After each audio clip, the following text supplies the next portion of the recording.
beribadah itu suka-sukanya Allah, apa yang akan menimpa kita, atau apapun yang Allah berikan kepada kita, mau anaknya 4, mau anaknya 3, mau nggak punya anak, itu suka-sukanya Allah, kita akan mendapatkan ketenangan lahir batin gitu. Pun mau rezekinya banyak, mau rezekinya sedikit, karena niatnya ibadah, itu bukan tujuan kita, bukan persoalan kita gitu. Tetapi bagaimana menjalankan hidup kembali kepada niat kita. Kalau niat kita adalah untuk beribadah, maka tadi barulah kita mendapatkan sakinah gitu. Jadi setiap saat kita selalu berdoa, semoga keluarganya sakinah ya. Tapi nggak mau dikasih susah gitu. Tapi nggak mau dikasih ujian gitu. Gimana? Berarti tujuan kita bukan untuk ibadah. Kita mencari kesenangan-kesenangan dunia aja. Kembali lagi, di dalam keluarga yang berbahagia itu, seseorang yang beruntung mendapatkan istri, atau seseorang yang beruntung mendapatkan suami dan istri macam mana yang menjadikan kita itu beruntung gitu. Yang cantik kah? Kemarin anak saya di Mesir bilang sama saya, "Ma, doakan aku ya supaya dapat istri yang cantik." gitu bilangnya, doakan aku ya supaya dapat istri yang cantik. Mama kan mau turunannya cantik-cantik gitu ya. Istighfar maksud saya, istighfarna. Allah marah kalau tujuan kamu seperti itu gitu. Emangnya kalau orang cantik tuh nggak banyak ujiannya? Banyak ujiannya nak. Kalau dapat istri cantik itu, pertama pasti diperebutkan orang gitu. Kamu sanggup. Yang kedua, kamu harus menjaga dengan ketat karena banyak mata yang ikut menikmati istrimu gitu, saya bilang gitu. Terus dan lagi, kalau tujuannya cantik, maka kamu nggak mendapatkan lain-lain, cuma cantik aja. Dan cantik itu ada batas waktunya gitu. Ada batas waktunya. Barangkali tua juga udah jadi nggak cantik lagi. Mungkin juga tabrakan, cacat, udah nggak cantik lagi. Maka carilah yang solehah nak.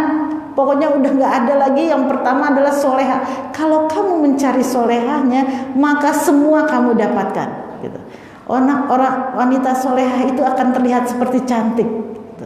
Wanita yang soleha itu akan cantik, akan cukup, akan menenangkan hati, akan membahagiakan. Dan terutama tadi ya, kembali lagi bahwa tujuan pernikahan atau kita mendapatkan suami yang beruntung atau istri yang beruntung itu cuma satu, yaitu suami atau istri yang menjadi kita lebih taat daripada sebelumnya gitu. Jadi kalau suami kita ketika belum menikah, kita belum berkerudung syar'i, belum rajin pengajian, nggak pernah puasa Senin Kemis, tetapi ketika kita menikah semuanya berubah. Di tengah malam kita dibangunin, terus kita udah berubah menjadi muslimah yang betul-betul kemudian menjadi berubah segalanya. Yang tadinya suka main-main, sekarang lebih banyak ngajinya, lebih banyak zikirnya, lebih banyak bersyukurnya. Maka itulah suami idaman gitu. Nah kita pun gitu. Bagaimana kita mengupgrade diri kita menjadi istri yang baik, istri yang excellent, istri yang keren, adalah kemampuan kita menjadikan pasangan kita lebih taat daripada sebelumnya gitu. Maka kita kalau bisa menjadikan suami lebih taat dari sebelumnya, inilah istri idaman. Siapa yang gak mau punya istri idaman? Nah kita bisa berbuat seperti itu. Kita bisa menjadi istri yang hebat, yang cantik, yang rupawan gitu, yang di mata suami tidak akan bisa dia lupakan. Maka jadilah istri yang bisa menjadikan suami lebih taat dari sebelumnya. Di dalam pasangan suami istri itu pasti ada kekurangan-kekurangannya, ada kelebihan-kelebihannya. Maka jadikanlah kelebihan itu menjadi kita bersyukur, dan kekurangan itu kita yang menutupi gitu. Kita yang menutupi. Saya nggak bisa ngasih contoh orang lain, tetapi saya selalu memberi contoh diri saya sendiri dengan suami. Saya dengan suami ya pasti aja penuh banyak kekurangan masing-masing gitu. Tapi saya merasakan bahwa kekurangan itu menjadi kelebihan kita untuk bisa menutupi gitu. Jadi istilahnya supaya dia merasa beruntung dapat kita, maka kita harus bisa menutupi kekurangannya. Contoh misalnya, suami saya tuh orangnya suka telat. Kalau apa-apa tuh suka telat gitu. Saya dulu gini, saya mengeluh ketika baru menikah, kok suka terlambat, sementara saya dididik oleh ibu saya menjadi orang yang selalu tepat waktu gitu. Saya selalu dididik ibu saya menjadi tepat waktu. Kaget ketika menikah, kok suami suka terlambat, apapun senangnya terlambat. Jadi kalau belum ini dia pasti inginnya terlambat dulu. Terus kemudian saya ngadu sama ibu saya gitu. Ngadu, terus kata ibu saya apa? Betul apa yang dilakukan oleh suamimu? Apa? Menikah. Nah, jadi apa? Kalau kita punya kekurangan itu tadi, menikah kamu, maka kamu akan ditutupi kekurangannya itu tadi gitu. Jadi akhirnya yang tadi suka terlambat menjadi keberuntungan kita bisa menutupi kekurangannya. Saya orangnya tepat. Jadi bayangkan kalau dia tidak menikah selamanya akan terlambat. Saya aja sampai kaget loh. Waktu udah menikah tiba-tiba teman SMA-nya datang. Pak, kamu masih suka terlambat? Loh, kamu tuh terlambat dari dulu toh. Dari sekolahan dulu toh. Iya gitu artinya. Nah, akhirnya menjadi keberuntungan kita sebagai istri, kita menjadi bisa menutupi kekurangan suami. Demikian juga gitu. Demikian juga gitu. Saya juga banyak banget kekurangannya gitu. Banyak kekurangannya terutama dalam kedisiplinan. Misalnya minum obat ya. Minum obat. Saya paling gak suka minum obat padahal penyakitnya banyak gitu. Penyakitnya banyak. Nah, itu suami saya paling rajin ngasih minum obat. Hobi banget ngasih minum obat itu. Gak pernah lupa dia minum obat. Nah, terus kadang-kadang ngeluh juga dia, kamu tuh ya kalau nggak aku yang ngasih obat, pasti kamu nggak minum obat, kayak gitu. Pasti kamu nggak minum obat. Terus saya bilang, nah ini supaya aku mengingat kamu terus, maka kamu diberi kelebihan untuk bisa ngasih obat gitu. Coba kalau aku tuh rajin minum obat sendiri, aku nggak akan menunggu-nunggu kamu pulang gitu. Jadi intinya jadikanlah kekurangan-kekurangan pasangan kita itu sebagai karunia buat kita bisa menutupi itu.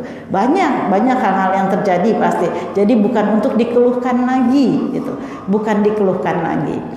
Di dalam suami istri itu juga pasti banyak perbedaan-perbedaan gitu. Wong kembar aja pasti perbedaan-perbedaan. Maka kita harus mensiasatinya, jadikan perbedaan itu sebuah keindahan gitu. Sebuah keindahan. Ya jelas saya dengan suami orang Jawa, saya orang Sumatera, pasti sangat berbeda gitu, berbeda. Tetapi menjadi indah gitu, menjadi indah gitu.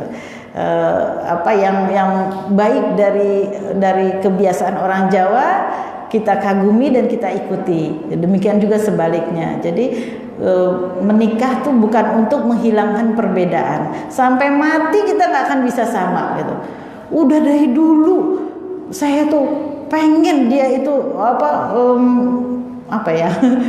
disiplin, tapi nggak disiplin juga. Udah saya ajarin gini. Nah, itu jangan menjadikan sebuah masalah yang besar di dalam rumah tangga, karena tadi jadikan itu sebuah keindahan gitu.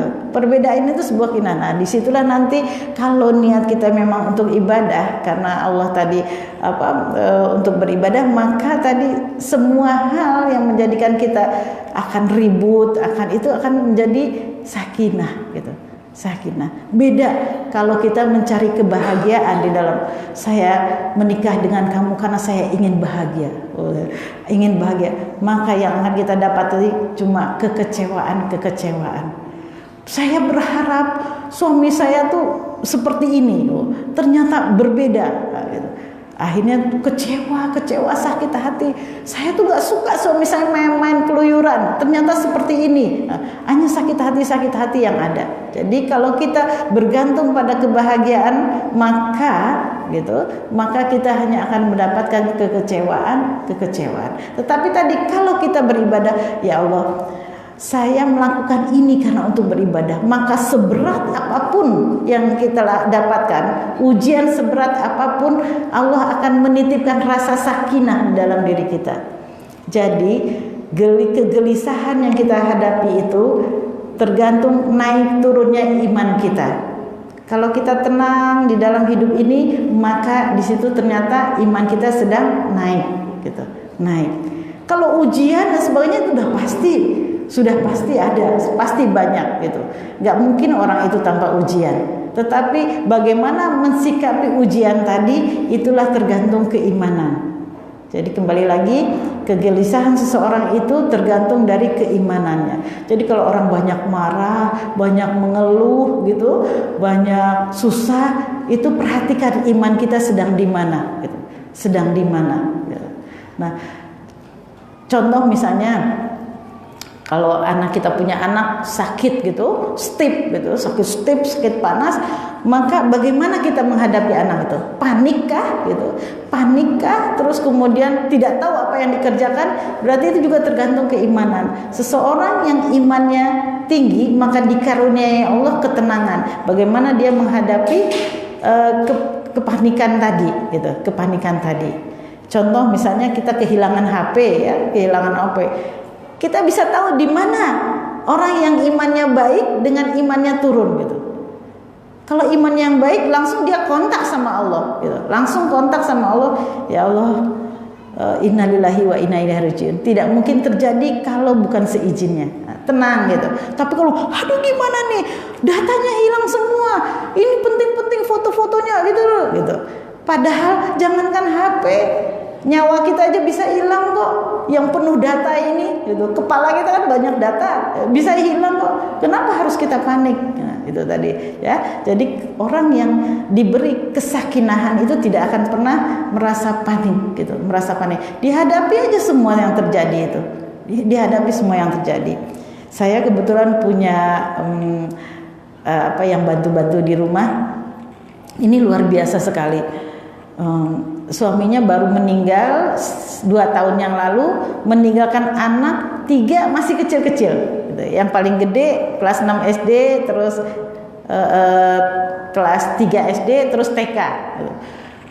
Suaminya itu dia kamu dapat suami dari mana? Ketika meninggal bukan ada sedikit pun harta warisan, nggak ada sama sekali. Bahkan utang yang banyak untuk pengobatan suami. Bayangin, dia tidak bekerja, anak 3, suaminya nggak meninggalkan harta, bahkan meninggalkan hutang gitu. Terus dia panikah gitu. Dia bilang ketika suaminya meninggal dia ikhlaskan, ini dunia belum kiamat, dia bilang. Kalau kiamat itu artinya udah kita nggak tahu apa yang lagi yang dilakukan gitu. Saya mendapatkan suami, dia bilang, saya juga terharu. Saya mendapatkan suami itu, saya waktu itu ngajar TPA. Suami saya itu tukang beca yang kerjaannya mabuk-mabukan gitu. Udah tato di mana-mana mabuk. Pas dia ketemu saya, dia terus aja berulang alai melamar saya. Jelas saya nggak mau. Jelas saya nggak mau.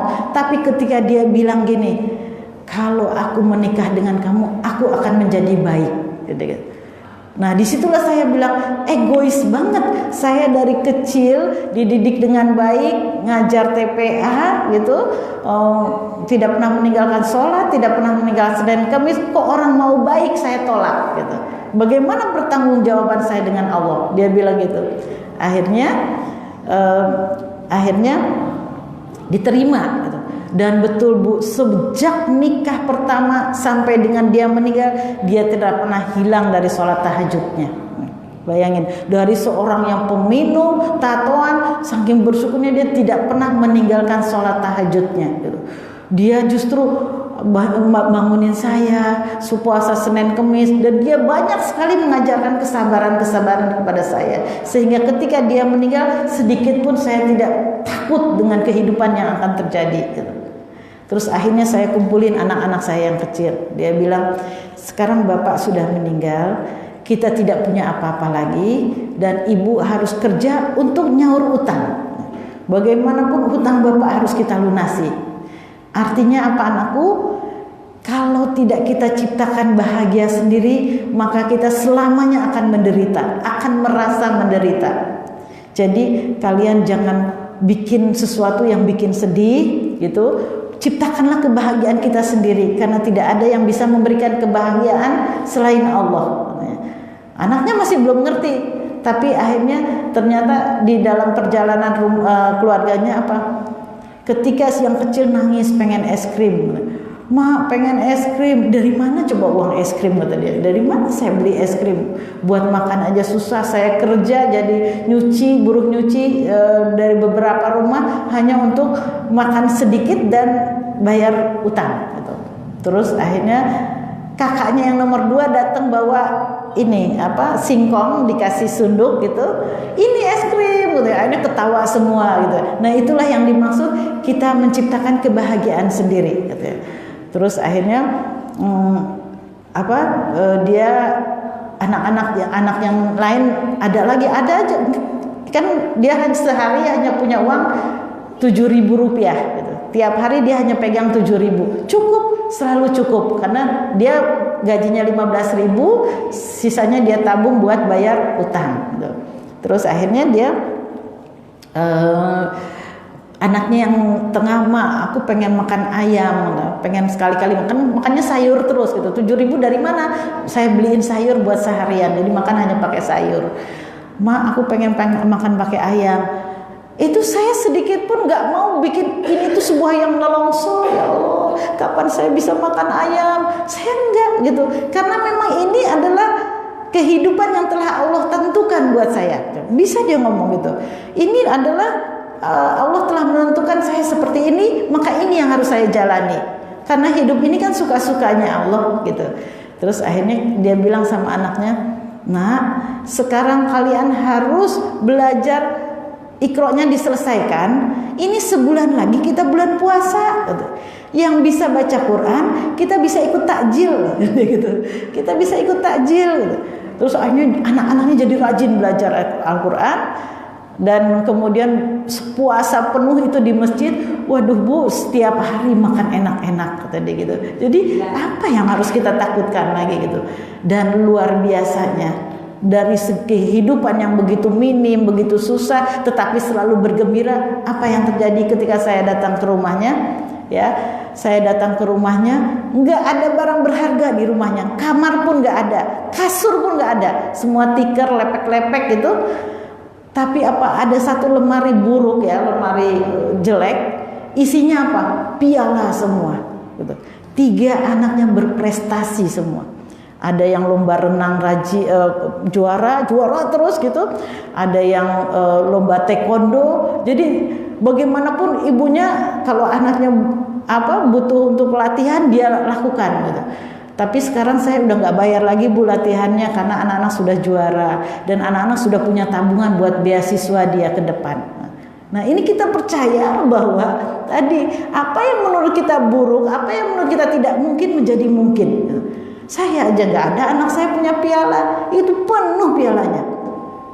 Saya berkenalan dengan dia, apa coba? Tiba-tiba saya dapat WA. "Ibu, saya ini seorang janda, anak 3. Suami saya sudah meninggal tahun yang lalu. Saya pembantu buruh nyuci yang sehari saya dapat 15.000 rupiah. 15.000 rupiah.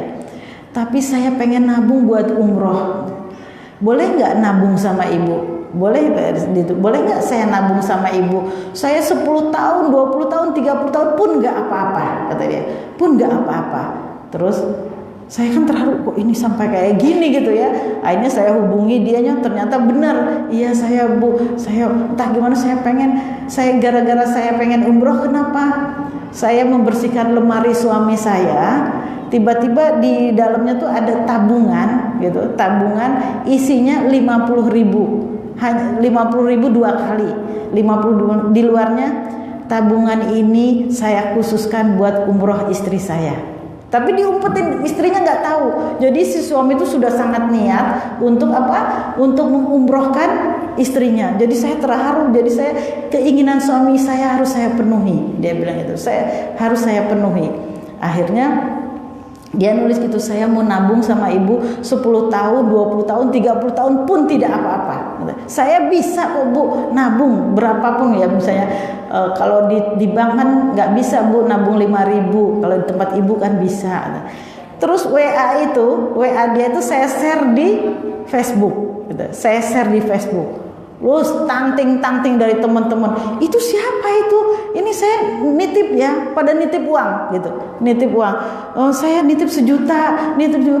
Akhirnya udah ini belum lama gitu, dia kaget. Coba kamu cek, kan saya suruh bikin bank sendiri ya, saya suruh bikin di bank sendiri. Terus ATM-nya saya pegang. Coba ini kamu cek isinya udah berapa? Dia langsung nangis, Bu, ini udah 13 juta. Padahal dia nabung ke saya baru kira-kira 10 kali 5.000 gitu. Yang dia minta, dia nggak minta sama orang, tapi betul-betul dia mau nabung gitu. Bu, seumur-umur saya belum pernah lihat nilai segini, 13 juta. Nah, artinya apa? Kalau Allah mau berkehendak gitu. Allah bagaimanapun kalau Allah mau berkehendak ya, pasti terjadi. Fayaqulalahu kun fayakun. Tetapi kalau Allah tidak menginginkan, tidak berkehendak, bersatu jin dan manusia untuk menjatuhkan kita, untuk menyakiti kita, tidak akan bisa gitu. Nah, itu kalau kita kembali kepada Allah terus gitu. Apapun kembalikan kepada Allah. Bersatu jin dan manusia untuk menjatuhkan kita, maka tidak akan mungkin terjadi. Tetapi kalau Allah mau, dari orang yang hanya punya uang 15.000 sehari itu untuk seluruhnya ya, hanya bisa menabung seminggu 5.000, dia bisa berangkat. Nah, itu tadi artinya apa? Yang memberangkatkan atau yang tidak berangkat itu semuanya Allah, bukan manusia. Manusia itu benar-benar nggak punya apa-apa. Manusia itu adalah manusia lemah, nggak punya daya kekuatan apapun kecuali kekuatannya Allah. Makanya kita harus selalu bilang kan, la haula wala quwata illa billah. Tidak ada kekuatan kecuali kekuatannya Allah. Semua atas berjalannya kehendak Allah. Makanya kata Allah, apapun yang terjadi adalah supaya liyabluwakum ayyukum ahsanu amala, supaya Allah melihat siapa amal yang terbaik. Misalnya tadi hujan deras ya, hujan deras. Kita bisa tahu amal kita tuh, kita tahu bahwa kita tuh sedang dilihat Allah. Ketika ada kejadian hujan deras, maka kita masing-masing sebenarnya sedang diperhatikan Allah. Apa yang kamu rasakan? Mengeluhkah? Marahkah? Mangkalkah? Gitu. Saya di tengah jalan lagi hujan deras. Ya Allah, gimana ini? Nah, itu berarti kan Allah lagi melihat. Aku baru aja jemur pakaian di rumah, belum sempat ngambil. Hujan deras, pasti kelebes. Marahkah? Coba kalau kita seandainya kita tahu sedang diperhatikan Allah, sedang dicatat apa yang kita lakukan, apa yang kita katakan, maka kita akan alhamdulillah gitu. Alhamdulillah Allah memberi karunia hujan. Banyak sekali karunia dari hujan. Pertama, tumbuh-tumbuhan juga jadi seger. Yang kedua apa? Di waktu hujan itu doa terkabul gitu. Kan betapa rahmatnya itu doa makbul. Sama makbulnya ketika kita menjawab di antara azan dan qomat. Jadi kita harus perhatikan doa-doa makbul. Doa makbul itu ketika hujan, ketika azan dan qomat, ketika kita sedang sakit. Nah, makanya apapun yang terjadi, liyabluwakum ayyukum ahsanu amala, bahwa supaya Allah melihat siapa yang terbaik amalannya. Jadi kembali kepada dia bisa melihat ya, dia tahu bahwa hidup dan kehidupannya itu suka-sukanya Allah gitu. Suka-sukanya Allah. Kalau tadi yang ngaji kan fayaghfiru liman yasha wa yu'adzibu man yasha. Allah mengampuni seseorang semaunya, siapa yang dia kehendaki, dan Allah mengazab seseorang siapa yang kehendaki gitu. Nah, tugas kita cuma satu gitu.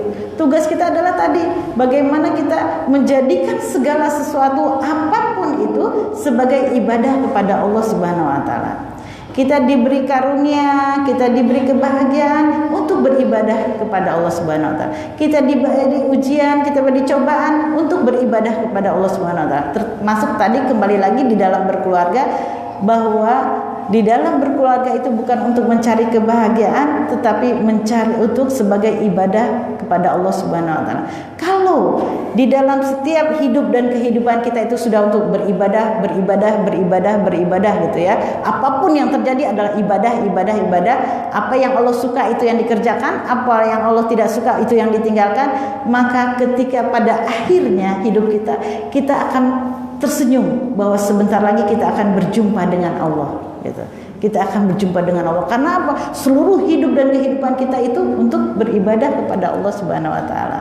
Tetapi sebaliknya, kalau kita semua kita keluhkan, kita lalai dalam mengingat Allah, kita hanya memikirkan kesenangan dunia ya.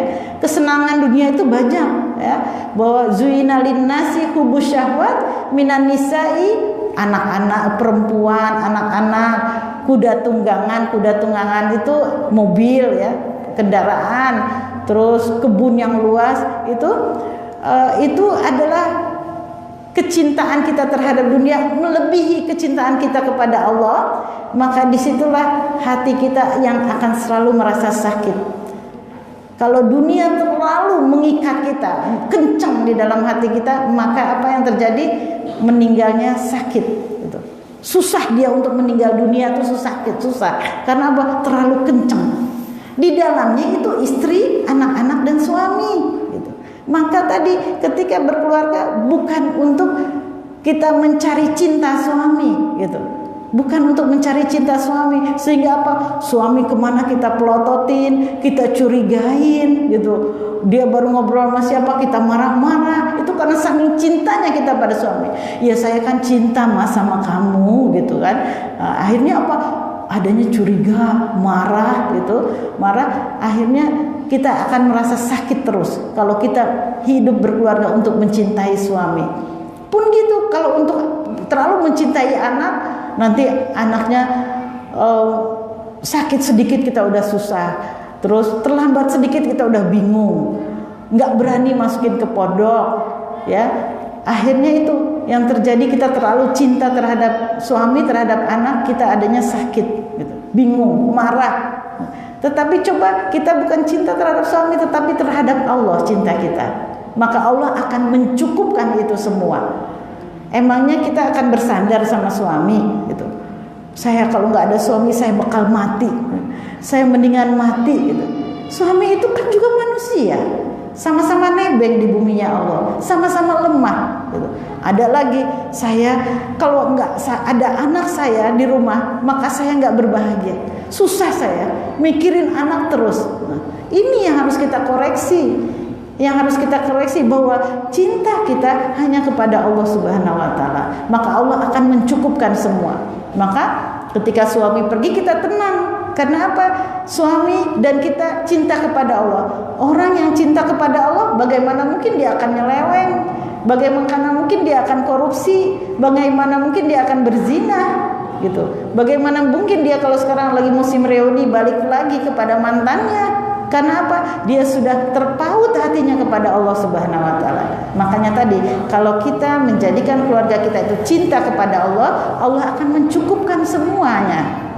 Jadi di dalam berkeluarga itu kita punya suami, kita punya anak, itu adalah bagaimana kita menjaga mereka dari didihan api neraka.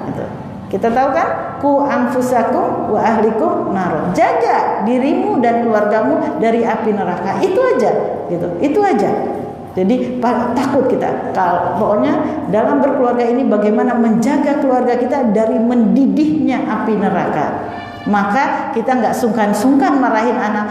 Kamu jangan sampai nggak buka aurat. Kamu jangan sampai pulang malam, gitu.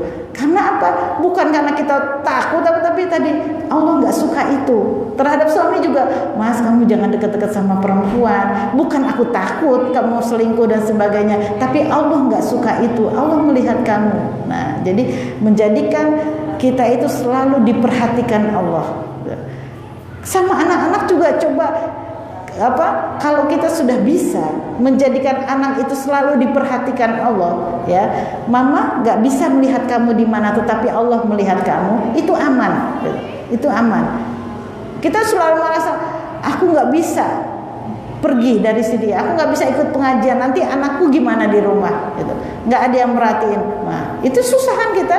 Apalagi kalau sudah tua-tua gini kan pengennya main-main, maksudnya rekreasi kemana, meninggalkan anak. Jadi nanti anakku gimana. Tetapi kalau